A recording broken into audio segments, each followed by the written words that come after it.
Coming to you straight from the Rio Grande and beyond, and beyond. Broadcasting to the four corners of the globe. So grab your seat, your coffee, or your sundowner. Okay, everybody, here we go. On point, as always.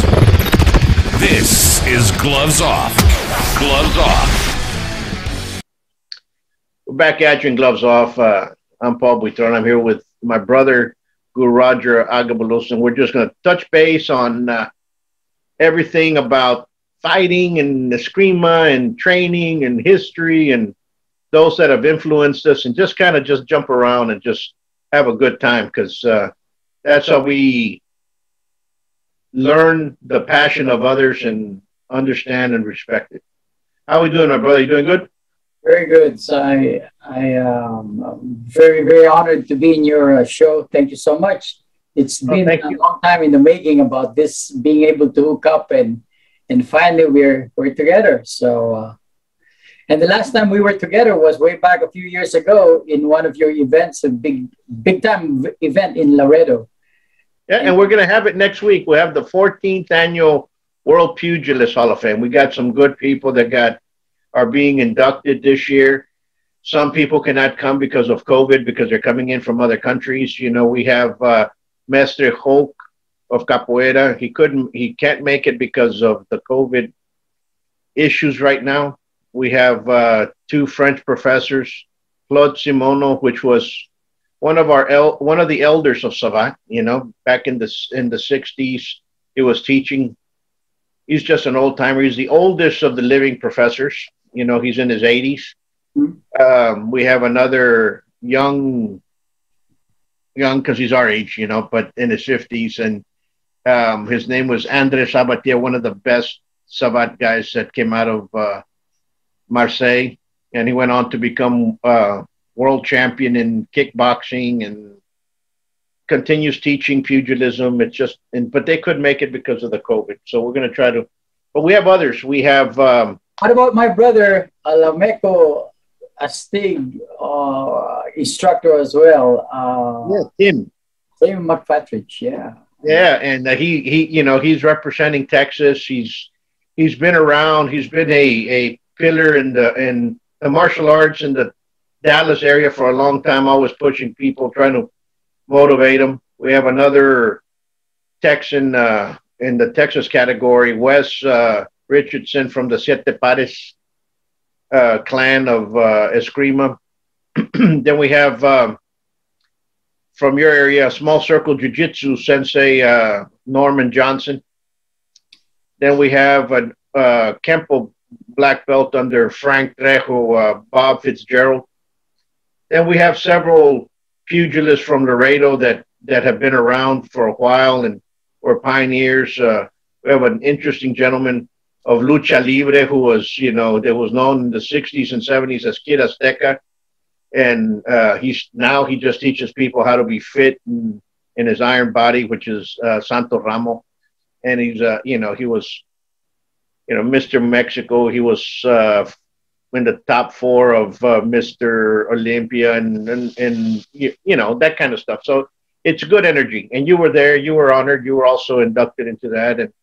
And I think it's a event where everybody just lays back and doesn't care what others do. It's just learn, you know? Yeah. Amazing event. Despite the challenges that we have passed since last year about the pandemic, here you are with a very solid lineup for those who can commit to attend and support you. What an honor. What a beautiful thing to do. Kudos to you, sir. Thank you.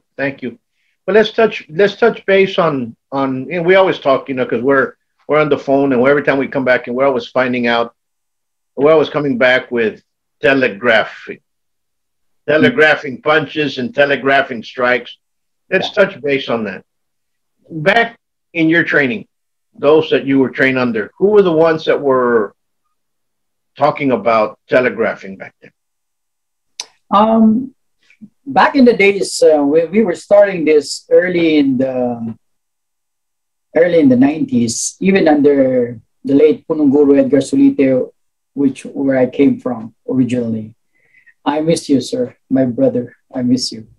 Um, it's already being taught by him, but not necessarily the verbiage of non-telegraphic, but rather in a different terminology or phrase like don't go too wide or don't raise too high because then you will get seen or you will get hit before you hit. So that was really the emphasis. Aside from the fact that um, the power in the striking and all the stuff. So um, it was already being emphasized by Guro Edgar Sulite during the days, you know. But then we are a sparring base system, you know. So we focus on the application. So we spar a lot and we learn from it. And the most important thing about during that time was that we have the opportunity to videotape our spar and we study it.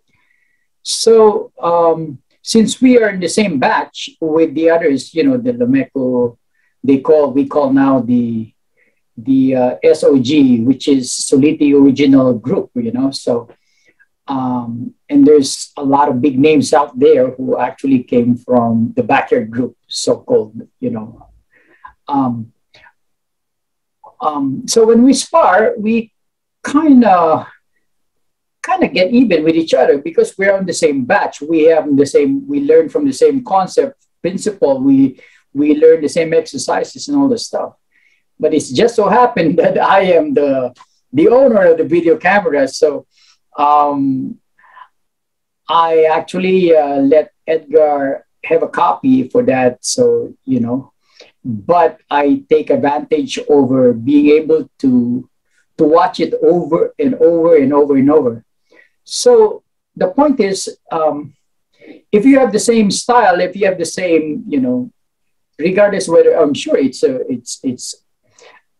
killer style because when we have guests from other groups, even from out of state, who comes to visit Edgar to learn, he actually put those guys sparring with us, and we really stand out. We stood out for the most part. So that's a beautiful thing.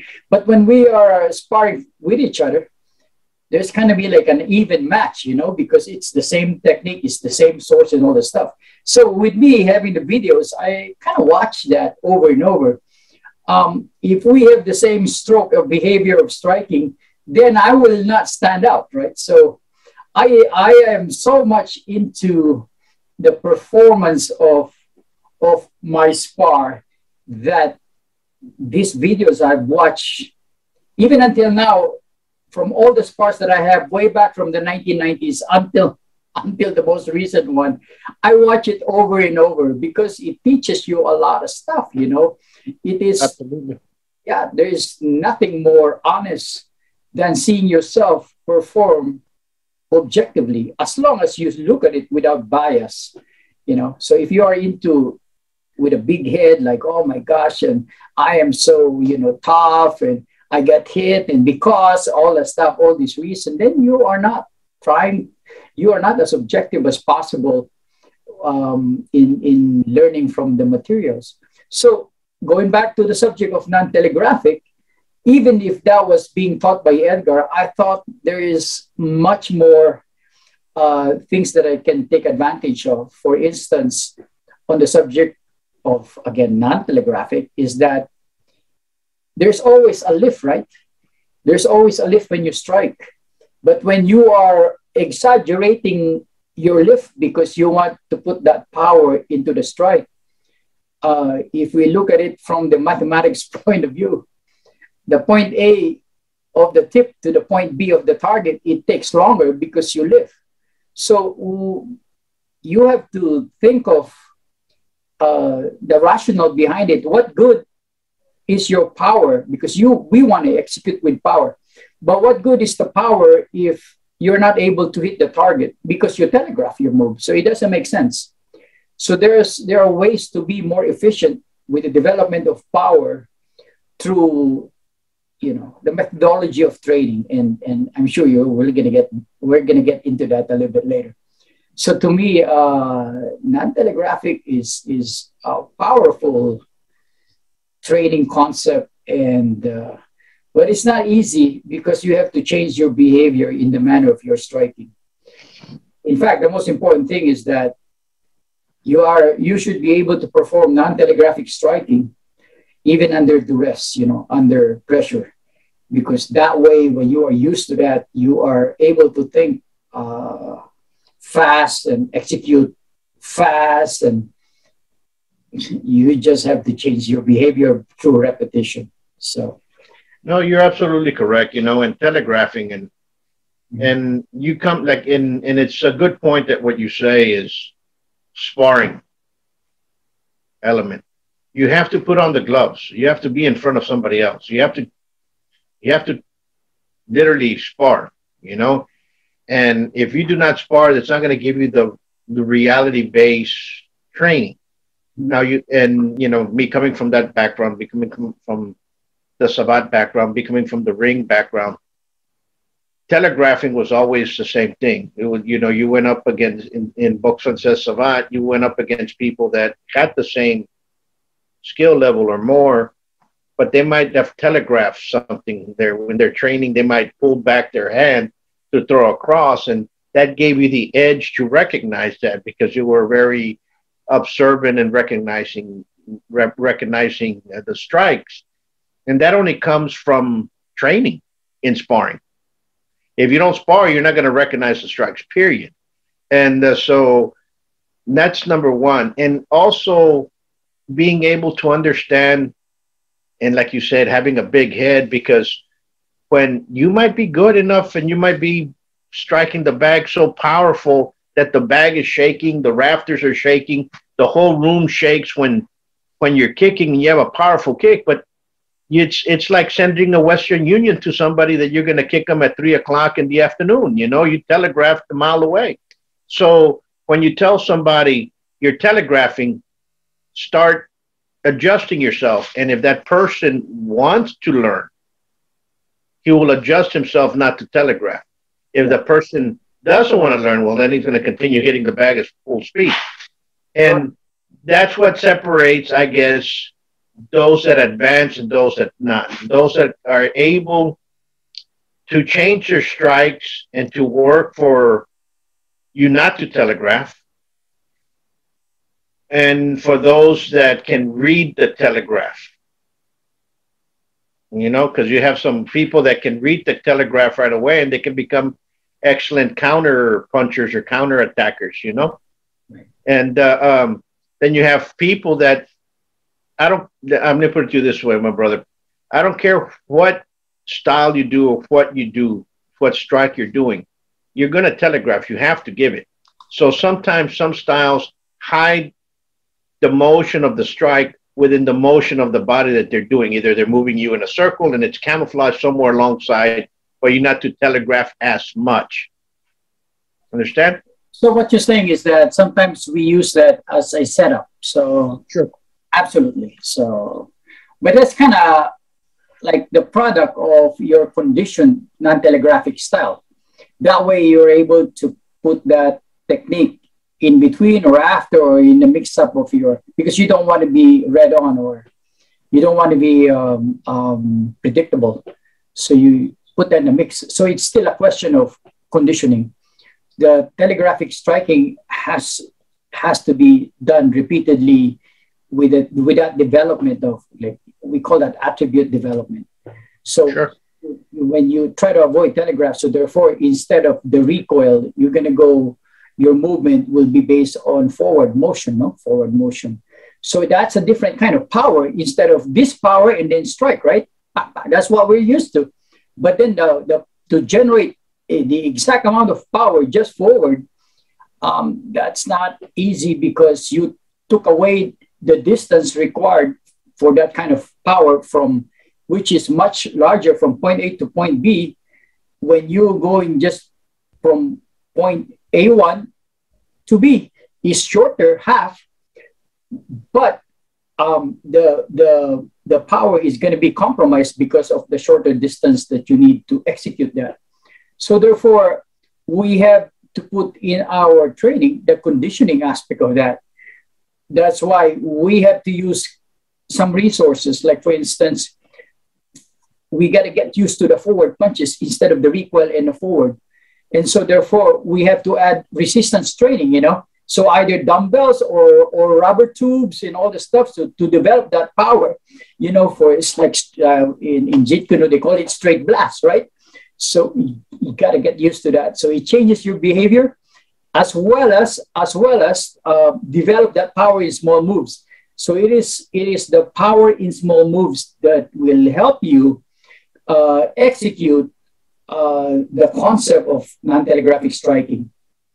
So there's a lot of elements involved with that. So it's not a simple. Yeah, so it requires really a lot of discipline and the confidence in that concept, because it works a lot. For me, it works with me anywhere I go, be it a local spar with my guys, or a seminar in Los Angeles or in California or everywhere, or even going to Texas or wherever in the US, or even in overseas. I'm not saying this with a big head, but when your principle is sound, especially in the concept of non-telegraphic, man, what a beautiful thing. You are able to control. Absolutely.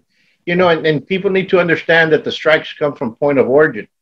Because once you start telegraphing, once you start pulling back, you start putting power, and you start putting, or you want to strengthen the strike, which leads to more of a telegraphic element. Kind of like I want to give it with a baseball strike, but people understand that in baseball, you're building a powerful strike and a directional strike and an accuracy, but nobody's trying to hit you. You're hitting a ball across the field. You know what I'm saying? Try that in the battlefield. You might get away with it once. Right. Correct. You know, so it's how you produce that in everything else, you know.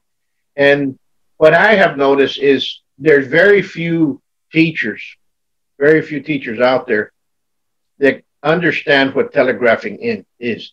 They know the word, but they cannot understand what it actually is.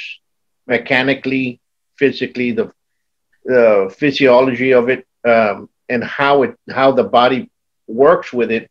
So they were never taught to look at it, to understand it, and to teach around it. So they think it's okay. So it's not anybody's fault. It's just that they were not taught how to read a telegraph or what a telegraph was, you know? Correct. And unfortunately, that's just the way the world is. You know, we can take boxing, just boxing by itself. The whole world knows a jab, cross, uppercut, hook, you know, and there's so many champions, and depending where you're coming from, some know how to read the telegraph, some try to become like you said, non-telegraphic, and others take advantage of that. And that's why we have so many different boxers from different countries. You know? Right. Well, from the discipline where I came from, it is weapon-based. So sure. Knife or long stick, which is either long stick or which is in reality could be an equivalent of a baton, steel pipe, or machete, sword, what have you, right? So some styles uses like a boxing kind of approach concept in a spar. It's okay when it's whatever is the rule of the tournament. You know, it's all for good fun. You know, right. But if I ask the people who are actually practicing it why their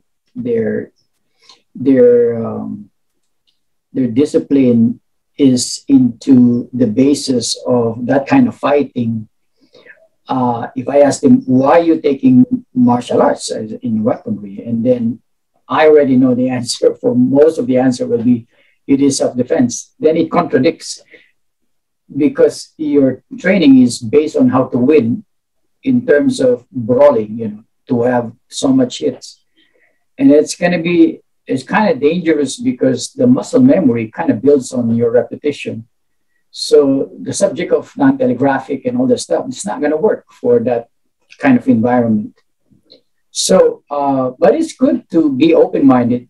If if your purpose is self-defense, then I think it is important to note that in weaponry, you might not, if you get hit, you might not have a second chance. You'll be 6 feet below the ground because you cannot block that with a pump, especially a pipe or a machete. You cannot do that. So these are important aspect of leverage, non-telegraphic conditioning and all that stuff has to build on your training. The saying that you train how you fight and you fight how you train. But if your definition of that training in how you fight is based on tournament brawling style, then that kind of contradicts again to what you really want about martial arts, which is self-defense, because that's not going to happen in the street. You are dead by then. If one hit is one hit too many. So to me, it is really important that you have in your leverage important elements such as non-telegraphic striking, among others, and economy of motion, non-telegraphic striking, and element of surprise built in your setup, and you confuse your opponent and all that stuff. Of course, if it's even if it's just a sparring, you definitely get hit because you are talking about 2 minutes, 3 minutes of sparring. Yeah, it's understandable, but the question should be, what is the concept of that sparring? Is that reality based? If it's reality based, then you take out the brawling aspect of the sports, right? Because that is the wrong aspect of it. Wrong kind of training for that. I'm not saying this is correct and this is the only way. No, I'm not saying that. But we try to be honest with ourselves as to our purpose of our seeking or in our journey of martial arts. So if you want to win trophies, then that's the way to go. Who's to say that's wrong in your training? But if you want to say there's one man standing when it comes to self-defense, that's a different story. So yeah, no, you're absolutely correct, and it goes back. I say this. It goes back to you cannot teach what you've never lived. There's a lot of people out there that are teaching, and I'm not bringing anybody down or not, but because we have some excellent teachers out there, but you got some people out there that never fought in their lives. They never got in a fight in the street. They never saw a fight in the street, yet alone they're teaching others how to fight and concepts of this and concepts of that. And you're like, you know what? You're going to get somebody hurt with that. So you need to come from something that came out of the street. You have a lot of martial arts that were military-based arts, and they're still taught like a military base. And then you have arts that kind of grew up in the street of Manila or street of Europe or what have you, and guess what? Then those are the ones that, if that's what you want, those are the ones that you should look for, because they have the concept of, yes, you have to have that sparring, like you say, ability, but you still have to realize why you're doing this. Well, that's actually the truth, and nothing is far from the truth, right? Than the truth itself. Exactly right. And you have guys, and they're great guys. They're great teachers. They can teach you a lot, but they never fought in their life, nor in the ring, nor in the street. And they're like, no, you don't. If you've never done it. No, I'm sorry. You might have all these elements of, how can I say, conceptual ideas that somebody passed down to you. But if you really never hit somebody and heard the sound of a jaw go clack, and you do not know that you smack somebody's jaw in half in the street, or you've never punched somebody, your knuckles have never felt somebody meet, don't say this is going to happen when you hit somebody, because you do not know. Understand what I'm saying? Yeah. And when you look at some of these old timers and they say, well, this is what happens when you hit somebody with a stick right here. More than likely, they knew about it because they probably saw what happened when somebody got hit with a stick that way. You know what I'm saying? So, or with a punch that way, they knew exactly, hey, you know what? I don't want to get hit that way, so you better block this way. Understand? So reality was passed on. I don't know if I'm getting my message across, but I think we. Well, it did. I'm sure it's your. Even to me, your message is right straight, hitting me like a punch, because there's absolute truth in there. But I'm gonna tell you now, even in this interview, I'm gonna be honest with you because there's no way around this. But I don't mind being upfront. I've never hacked anybody on the street, man. I have never fought. You know, no, I haven't. I probably fought when I was a kid. You know, but never with weaponry and all that stuff. But I've learned from others. You know, I've learned from others, like from the wisdom of some guys who specializes in combat psychology and all the stuff, like Sure. Lieutenant Dave Grossman and Miller. You know, Miller. I have books of those, and I've met this guy. He has much to learn about the realities of street fight, and I've continued to study that, even from the videos out there being, you know, circulated, or if you are in a circle of a kind of in a special circle that has this kind of materials, and you will see the realities of that. So to me, it's like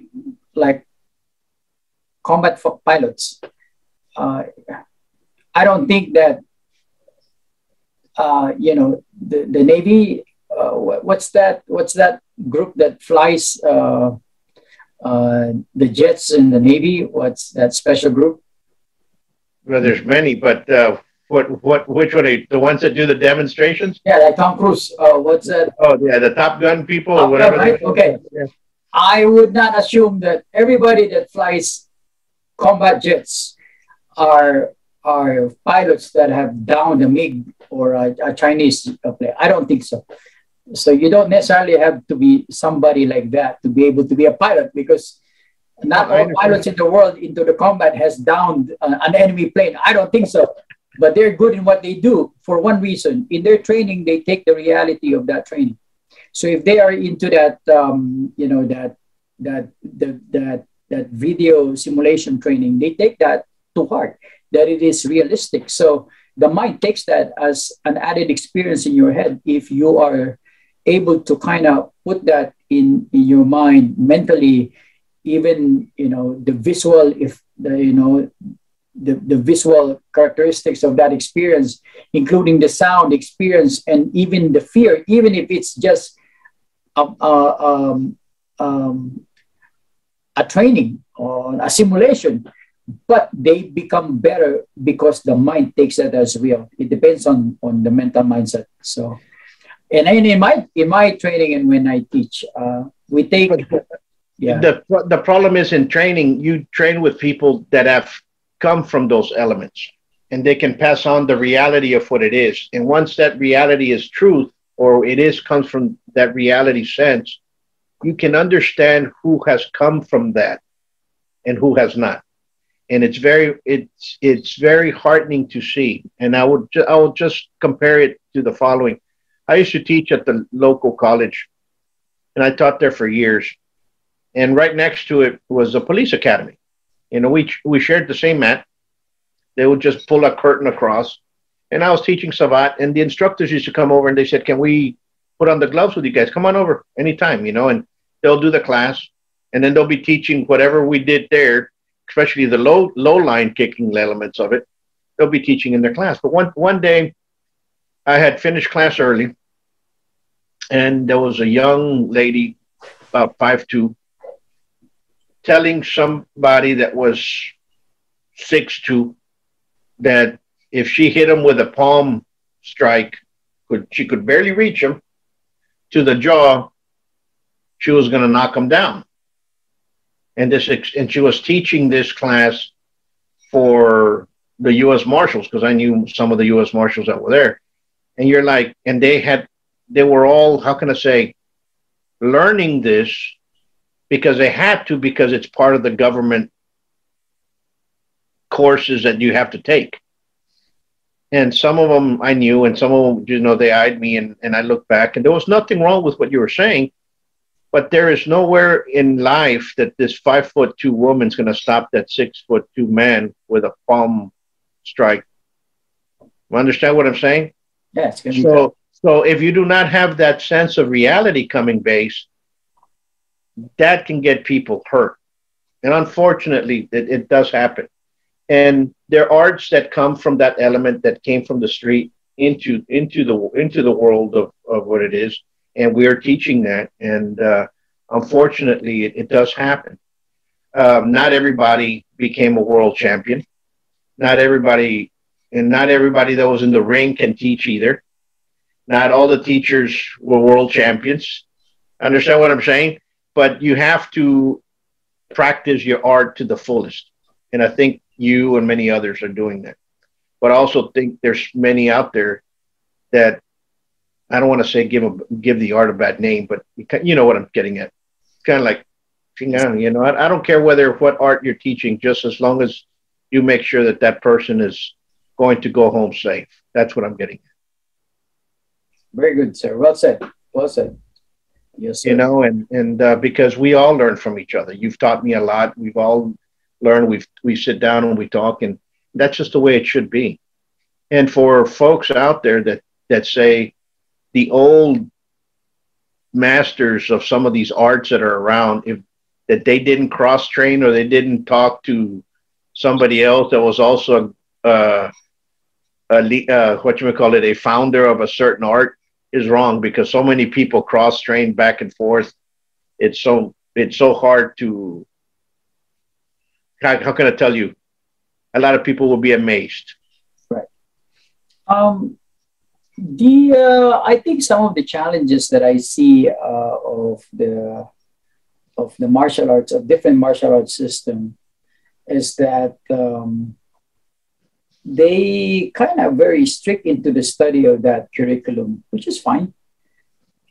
So they are graded on that matter as well. So they even compete, and that's okay. Win trophies, and that makes it much more rewarding and pleasurable to do that kind of hobby.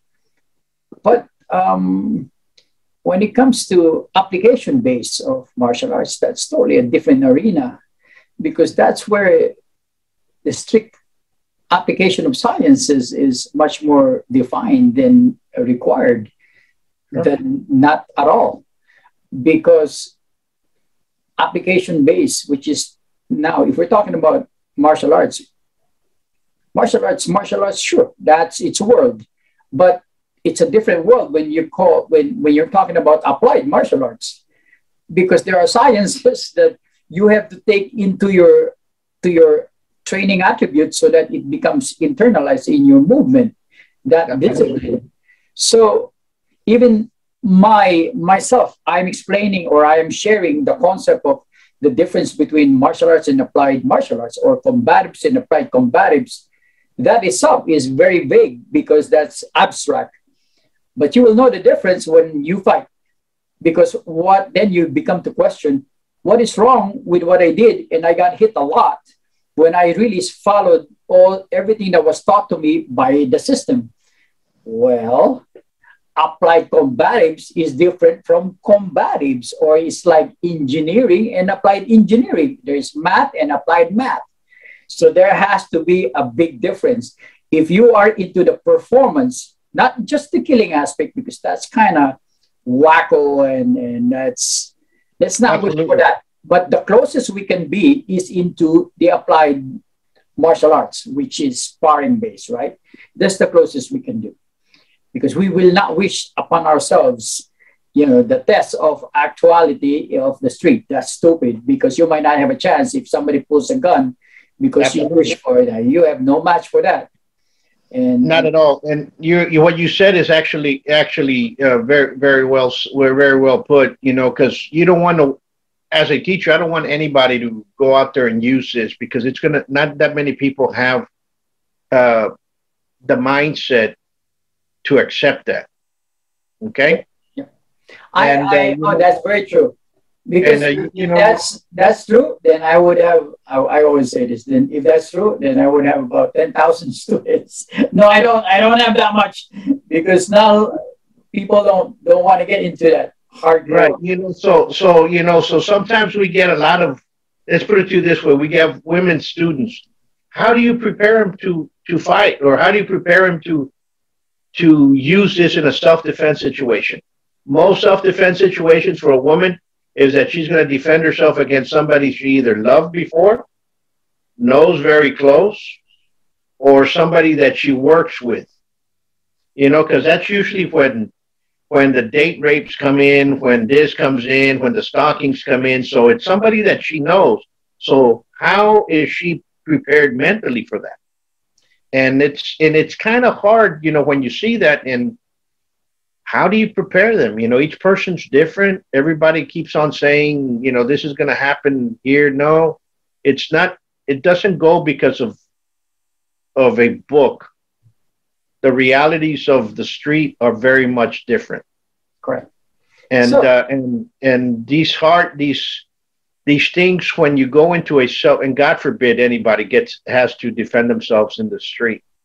And when you pummel or you defend yourself, whether you lose or whether you win, it's takes a toll on people. um, sometimes this, you know, one-time seminar or like join, you will learn how to defend yourself, or going to a martial arts school that's kata base gives you really a small a false sense of security, because it does not really help you when things happen, you know, as they come. You don't have the attributes to back up what you want to apply. You didn't develop your reflex, your understanding of the psychology of movement, speed, distance, power. You don't have that. So how is that just going to fly out of the blues without the attribute development? So, And, and I'm glad that we're having this conversation, because a lot of people out there believe that in 6 months or in 3 months, they learn everything they got. It takes time to develop martial skills. no, no. It's like, you know, if you know, this TV, um, this TV that's being shown up there is, which we all know, example is that the naked, you know, that what's that? That the survivor, when they were naked and then they try to Oh, and they leave survive. them, and they're two people naked in an island. Yeah, yeah. Yeah, Or yeah. they're sent to a jungle, and they're being tested for their skill about survivability, right? And they have backgrounds into studying survival or all these kinds of stuff that really makes them the ideal candidate for the show of survival. And they're supposed to survive for 21 days, etc., etc. And you know what I see in that movie? All of them would lose about from 20, 30 to 40 pounds, and they haven't really haven't they were not successful in hunting game or animals, but they're just resorting to by sheer luck of being able to eat, like they can't even hunt fish. They don't know. Um, they can't you know, hunt boar, because the animals are faster than the human being. You know, they have the speed that we don't. They have so therefore a lot of these people, in terms of like, they just want to sustain the 21 days. And that's about it. You know, they lose and they get sick and all the stuff, but they survive and they like winner. No, you're trying to stretch it, but you didn't teach me how to really survive. So the thing about this is that if you are not an athlete or a powerful person, like with the strength of a 6'4" guy, with the strength, muscle, speed like an athlete, we don't have that. So it's probably better to kind of even up, you know, when you are in trouble, is to have some weapon, you know, that is kind of legally that you can carry.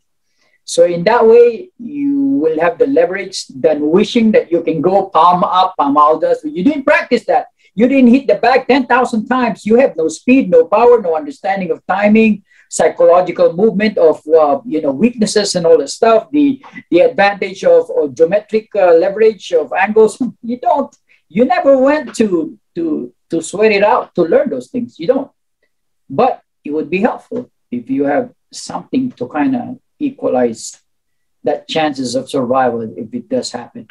Because, like, again, going to that show, if these guys were given a gun, of course, they'll be eating like, roasted pig every day, but they didn't have bow and arrow. They don't, just a knife. Even the knife alone is not enough to be able to sustain their health and all the stuff, to eat 3 times a day or even 1 time a day. No, they can't, because the animals are much more adept in that kind of environment versus the human being. As well as in street, the bad guy studies, the weaknesses of humans, of their victims. So on that regard, you are already, And let me put this out there. For those folks that think that the bad guys aren't training, they're training left and right. They're studying. And you know why? Example, those guys, those convicts in high security prison are able to escape, because that's what they do. They study about the movements, the psychology of the police officers, the timing of the security.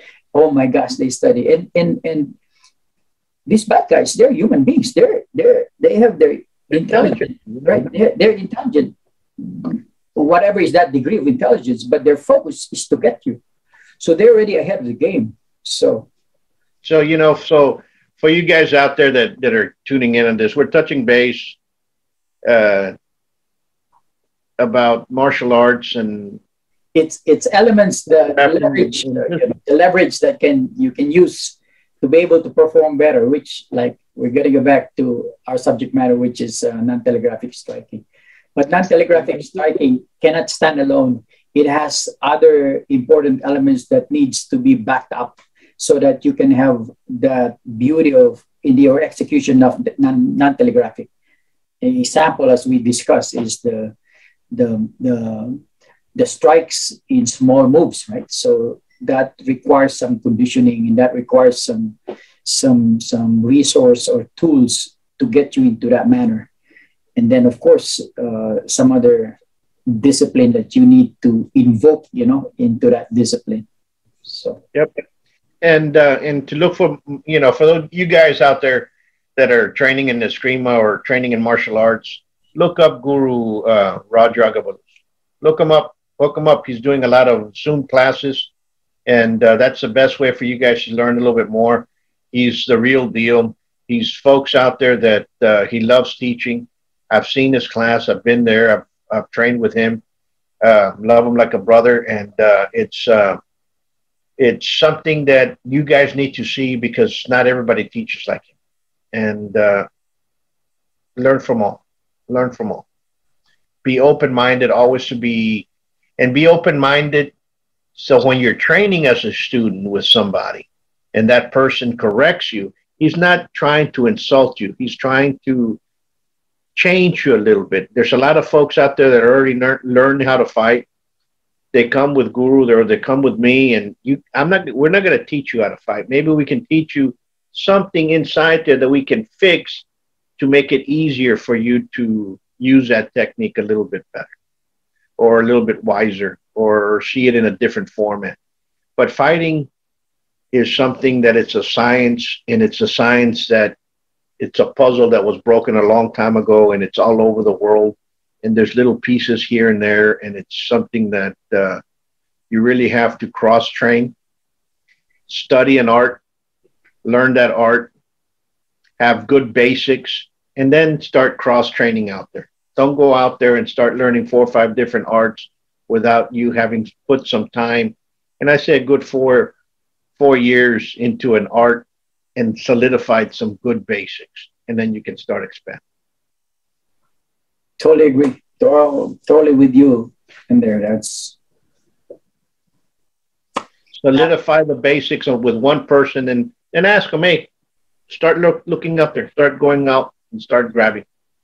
Because remember, one of the greatest fighter and grandmasters was Adriano Emperado, and he formulated Gaju Kembo, and he used to say, a man that's good in his basics is a hard man to beat. So it doesn't matter what art you come from.